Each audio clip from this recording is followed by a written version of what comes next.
Viewers welcome back in our programme जी। Doctor साहब साडी अगली ईमेल आई है वीर दीदार सिंह जी दी ते इन्हां दी लिखत दा सब्जेक्ट है Badal officers deputy seat to BJP ते इन्हां ने अपनी लिखत दी स्टार्टिंग की है शेर नाल। कभी वो दिन भी आएंगे कि जब हम आजाद होंगे, ये अपनी जमीन होगी, ये अपना आसमां होगा। शहीदों की चिताओं पर लगेंगे हर बरस मेले, वतन पर मरने वालों का यही बाकी निशान होगा। डॉक्टर अमरजीत सिंह जी ਅਤੇ नीलम कौर जी फतेह प्रवान करनी जी। वाहिगुरू जी का खालसा वाहिगुरू जी की फतेह। मेरिया पिछलियां ईमेल्स शामिल करने वास्ते बहुत बहुत धन्यवाद। जे ये ईमेल शामिल करते हो तो उस लिए भी धन्यवाद। ਤੁਹਾਡੀ जितनी भी तारीफ की जाए घट है। मैनू जब कॉलेज कोई इशू समझ नहीं आता तो मैं सोचता हाँ कि तुहानू मेल करा। लाइक रीसेंटली मैं तुहानू कश्मीर की हिस्टरी बारे मेल करने ही लगा सी कि सेम डे तुहाडी वीडियो उस उपर अपलोड हो चुकी सी। मैं अज मेल इस करके कर रहा हाँ कि कुछ हफ्ते पहला सुप्रीम कोर्ट ने यह कहा सी कि साईं बाबा की मूर्ति हटाउण च इंटरवेन नहीं करेगी कि SGPC का जड़ा एडवोकेट का panel supreme court which case लगा है उस इस स्टेटमेंट नू आधार बना के सिखां दे मसले कोर्ट विच जाणू नहीं रोक सकते, जिवें कि सहजधारी वोटिंग राइट। दूसरा HGPC। एक होर गल CM बादल ने यह ऐलान किया है कि डिप्टी CM की कुर्सी बीजेपी नू दे दी जाएगी। इस बारे तुहाडे की विचार हैं? वाहिगुरू जी का खालसा वाहिगुरू जी की फतेह। जी डॉक्टर साहब। वीर दीदार सिंह जी का बहुत बहुत धन्यवाद। उन्होंने बड़े खूबसूरत शेयर दे नाल शुरुआत की जी और जिहदा मैं जिहड़ा मुख जिन्हों लुबे लबाब कहते हैं वही सी कि भी ये होप साडी कायम रहनी चाहिए है कि एक दिन असी आज़ादी माणांगे। आज़ाद आसमान दे थल्ले जमीन साडी होएगी, आसमान दे उत्ते कोई खौफ डर दे बदल नहीं होणगे, आज़ादी का सूरज होएगा जी। उन्होंने साडी तारीफ च कहा है कि जो उन्होंने कोई इशू समझ नहीं आता वो लिखना चाहते हैं तो वीडियो अपलोड हो जाती है, फिर तो टैलीपैथी हो गई। तुहाडा मैसेज मिल जाता है सानू तुहाडे अंदरूनी फोन राਹੀਂ असीं उहनूं डिस्कस कर दिंदे हैं, तुहाडा मकसद हल हो जाता है। बहुत बहुत धन्यवाद जी। उन्होंने सुप्रीम कोर्ट वालों पिछे जे क्योंकि शिरदी दे साईं बाबे दे इशू नूं लैके शंकराचार्य ने कॉल दी सी कि मंदिरां चों उहदियां मूर्तियां हटाईयां जाण और इस जड़ा पुरी दे शंकराचार्य दी काल नूं फिर दूसरी एक पुरी वाले शंकराचार्य ने भी सपोर्ट किया है।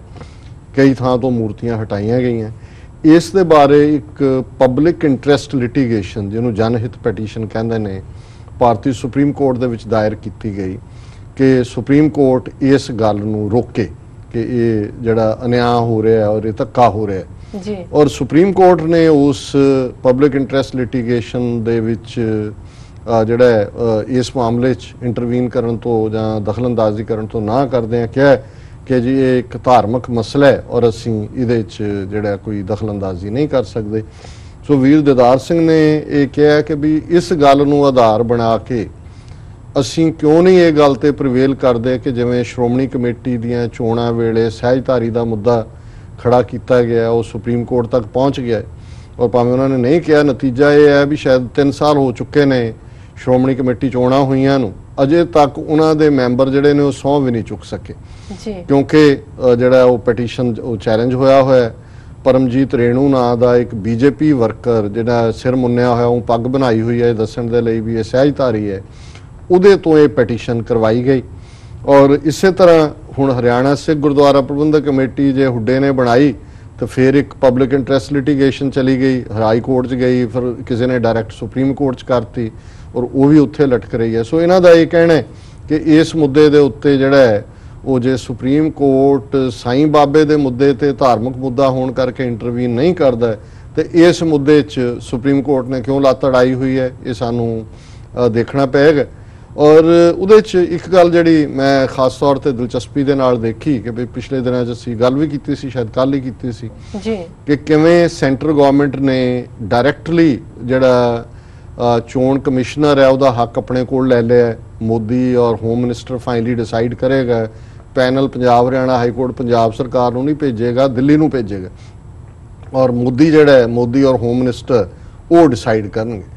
हुण इहदे ते अजे तक अकालियां ने कोई स्टेटमेंट नहीं दित्ती, जिहड़े ऊँ निच्छ आ जाए तो बयान दिंदे ने। लेकिन वही परमजीत रेणु जिन्हें ਬੀਜੇਪੀ ਦਾ ਵਰਕਰ, ਕਿਉਂਕਿ ਕੰਵਰ ਸੰਧੂ ਇੱਕ ਪ੍ਰੋਗਰਾਮ ਰਨ ਕਰਦਾ ਹੁੰਦਾ ਸੀ ਡੇ ਐਂਡ ਨਾਈਟ, ਉਹਦੇ ਤੇ ਇੱਕ ਵਾਰੀ ਆਇਆ ਸੀ, ਉਹਦੇ 'ਚ ਉਹਨੂੰ ਪੁੱਛਿਆ ਕਿ ਵੀ ਉਹ ਕਹਿੰਦਾ ਜੀ ਹਾਂ ਮੈਂ ਬੀਜੇਪੀ ਨਾਲ ਮੇਰਾ ਸੰਬੰਧ ਰਿਹਾ, ਮੈਂ ਬੀਜੇਪੀ ਦਾ ਵਰਕਰ ਹੈ। ਸੋ ਜ਼ਾਹਰ ਹੈ ਕਿ ਪਿਛਲੀਆਂ ਸ਼੍ਰੋਮਣੀ ਕਮੇਟੀ ਚੋਣਾਂ ਵੇਲੇ ਵੀ ਇਹਨਾਂ ਦੀ ਹਿੰਦੂ ਤਵੀਆਂ ਦੀ ਨੀਅਤ ਮਾੜੀ ਸੀ। ਉਹ ਚਾਹੁੰਦੇ ਸੀ ਕਿ ਸਹਿਜਧਾਰੀਆਂ ਦੇ ਮੁੱਦੇ ਤੇ ਉਹ ਆਪਣੀਆਂ ਜਾਲੀ ਵੋਟਾਂ ਬਣਾ ਕੇ ਉੱਥੇ ਕੁਛ ਨਾ ਕੁਛ ਆਪਣੇ ਮੈਂਬਰ ਵਿੱਚ ਵਾੜ ਲੈਣ, ਪਰ ਕਿਉਂਕਿ ਆਲਰੇਡੀ ਆਰਡੀਨੈਂਸ ਨੂੰ ਬੇਸ ਬਣਾ ਕੇ ਹੀ ਜਿਹੜਾ ਇਲੈਕਸ਼ਨ ਕਮਿਸ਼ਨ ਨੇ ਉਹਨਾਂ ਨੂੰ ਹੱਕ ਨਹੀਂ ਦਿੱਤਾ ਔਰ ਉਹਦੇ ਤੋਂ ਉਹਨਾਂ ਨੇ ਪਟੀਸ਼ਨ ਕਰਵਾ ਦਿੱਤੀ। ਹੁਣ ਜਿਹੜਾ ਮੋਦੀ ਨੇ ਇਹ ਡਿਸੀਜਨ ਲਿਆ ਕਿ ਡਾਇਰੈਕਟਲੀ ਉਹ ਅਪਾਇੰਟ ਕਰਨਗੇ ਜਿਹੜਾ ਚੋਣ ਕਮਿਸ਼ਨਰ ਹੈ, ਤੇ ਜੇ ਅਜੇ ਤੱਕ ਕਿਸੇ ਨੇ ਵੈਲਕਮ ਕੀਤਾ ਤਾਂ ਪਰਮਜੀਤ ਰੇਣੂ ਨੇ ਕੀਤਾ। ਸੋ ਇਹ ਭੁਲੇਖਾ ਨਹੀਂ ਹੋਣਾ ਚਾਹੀਦਾ ਕਿ ਜਿਵੇਂ ਸੌਦਾ ਸਾਧ ਨਾਲ ਬੀਜੇਪੀ ਦੀ ਐਸੋਸੀਏਸ਼ਨ ਹਰਿਆਣੇ ਚੋਣਾਂ ਬਾਰੇ ਸਾਹਮਣੇ ਆਈ ਹੈ ਕਿ ਪਰਮਜੀਤ ਰਾਣੂ ਹੈ ਕਿ ਰੇਣੂ ਹੈ ਜਿਹੜਾ ਉਸ ਨੂੰ ਖੜਾ ਕੀਤਾ ਹੋਇਆ ਹੈ, ਇਹ ਬੀਜੇਪੀ ਦਾ ਹੀ ਕੰਮ ਹੈ। ਸੋ ਵੀਰ ਦਿਦਾਰ ਸਿੰਘ ਜੀ, ਗੱਲ ਇਹ ਹੈ ਕਿ ਵੀ ਇੱਥੇ ਤੁਹਾਡਾ ਵਾਹ ਇੱਕ ਪਾਸੇ ਤਾਂ ਸ਼ਾਰਕ ਮੱਛੀ ਹੈ ਤੇ ਦੂਸਰੇ ਪਾਸੇ ਘੋਗੇ ਨੇ ਜਿਹੜੇ ਅਕਾਲੀ, ਜਿਹੜੇ ਕਿ ਬਿਲਕੁਲ ਪੈਰਾਂ ਤੇ ਡਿੱਗੇ ਹੋਏ ਨੇ।